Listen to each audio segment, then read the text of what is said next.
দক্ষিণেশ্বর কালী মন্দিরের ইতিহাস। দক্ষিণেশ্বর কালী মন্দির পশ্চিমবঙ্গের উত্তর ২৪ পরগনা জেলার হুগলি নদীর তীরে অবস্থিত একটি প্রখ্যাত হিন্দু মন্দির। এটি মা ভবতারিণী কালীকে উৎসর্গিত। মন্দিরটি রানী রাসমণি কর্তৃক প্রতিষ্ঠিত হয়েছিল এবং এটি রামকৃষ্ণ পরমহংসের তপস্যাস্থল হিসেবে বিশেষভাবে পরিচিত।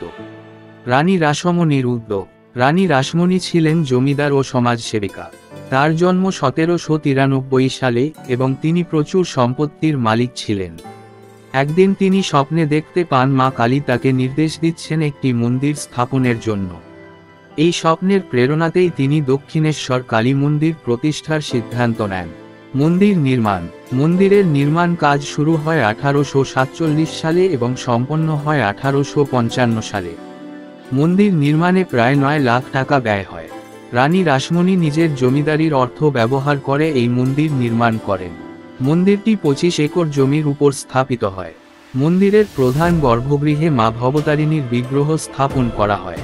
মন্দিরের স্থাপত্য কৌশল অত্যন্ত সুন্দর এবং এতে রয়েছে নবকল্পী শৈলীর ৯টি শিখর। প্রধান মন্দির ছাড়াও প্রাঙ্গণে ১২টি শিব মন্দির ও রাধাকৃষ্ণের একটি মন্দির রয়েছে। রামকৃষ্ণ পরমহংসের আবির্ভাব। দক্ষিণেশ্বর কালী মন্দিরের ইতিহাসের সঙ্গে অঙ্গাঙ্গিভাবে জড়িয়ে আছেন রামকৃষ্ণ পরমহংস।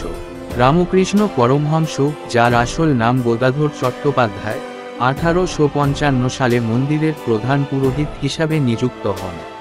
তার আধ্যাত্মিক সাধনা এবং মায়ের প্রতি গভীর ভক্তি মন্দিরকে একটি মহাজাগতিক ধর্মীয় কেন্দ্র হিসেবে প্রতিষ্ঠা করে। রামকৃষ্ণের আধ্যাত্মিক সাধনা। রামকৃষ্ণ পরমহংসের আধ্যাত্মিক সাধনা এবং জীবনের নানা ঘটনা দক্ষিণেশ্বর মন্দিরকে বিশেষভাবে গুরুত্বপূর্ণ করে তুলেছে।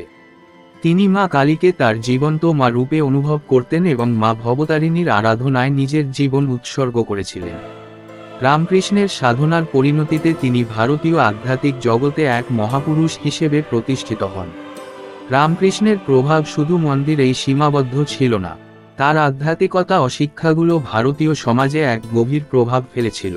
তিনি অদ্বৈত ও দ্বৈত তত্ত্বের মিলনের কথা বলতেন এবং সব ধর্মের প্রতি সমান শ্রদ্ধা প্রদর্শন করতেন। রানী রাসমণির ভূমিকা। রানী রাসমণি শুধু মন্দির প্রতিষ্ঠাতা নন, তিনি রামকৃষ্ণ পরমহংসের আধ্যাত্মিক যাত্রারও এক গুরুত্বপূর্ণ অংশ। তিনি রামকৃষ্ণকে মন্দিরের প্রধান পুরোহিত হিসেবে নিযুক্ত করেন এবং তাকে সমস্ত আয়োজনের দায়িত্ব প্রদান করেন।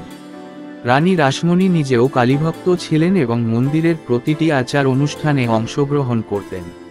রানী রাসমণির দানশীলতা এবং সমাজসেবা তাকে বিশেষভাবে স্মরণীয় করে রেখেছে। তিনি মন্দিরের মাধ্যমে সমাজের বিভিন্ন স্তরের মানুষের মধ্যে ঐক্য ও সৌহার্দ্য প্রতিষ্ঠা করেছিলেন। মন্দিরের বর্তমান অবস্থা। দক্ষিণেশ্বর কালী মন্দির আজও এক গুরুত্বপূর্ণ তীর্থস্থান হিসেবে পরিচিত। প্রতিদিন হাজার হাজার ভক্ত মা ভবতারিণীর দর্শন করতে এখানে আসেন। মন্দিরের প্রাঙ্গণ ও স্থাপত্যের সৌন্দর্য এবং আধ্যাত্মিক পরিবেশ মানুষকে মুগ্ধ করে। মন্দির প্রাঙ্গণে রামকৃষ্ণ পরমহংসের সাধনাস্থল হিসেবে তার ছোট একটি কুঠির রয়েছে, যেখানে তিনি সপরিবারে বাস করতেন। এটি একটি প্রধান দর্শনীয় স্থান। বার্ষিক উৎসব। মন্দিরে প্রতি বছর বেশ কিছু উল্লেখযোগ্য উৎসব পালিত হয়, যার মধ্যে প্রধান হল দুর্গাপূজা, কালীপূজা এবং রামনবমী। এই উৎসবগুলিতে বিপুল সংখ্যক ভক্তের সমাগম ঘটে এবং সারা প্রাঙ্গণ জুড়ে এক বিশেষ আধ্যাত্মিক পরিবেশ তৈরি হয়। উপসংহার। দক্ষিণেশ্বর কালী মন্দির কেবলমাত্র একটি ধর্মীয় স্থান নয়, এটি বাংলার সাংস্কৃতিক এবং আধ্যাত্মিক ইতিহাসের একটি অমূল্য অধ্যায়। রানী রাসমণির উদ্যোগ এবং রামকৃষ্ণ পরমহংসের সাধনা এই মন্দিরকে একটি অতুলনীয় স্থান হিসেবে প্রতিষ্ঠা করেছে। দক্ষিণেশ্বর কালী মন্দিরের ইতিহাস, স্থাপত্য এবং আধ্যাত্মিক প্রভাব মানুষের মনে এক গভীর ছাপ ফেলে এবং তাদের জীবনকে সমৃদ্ধ করে তোলে।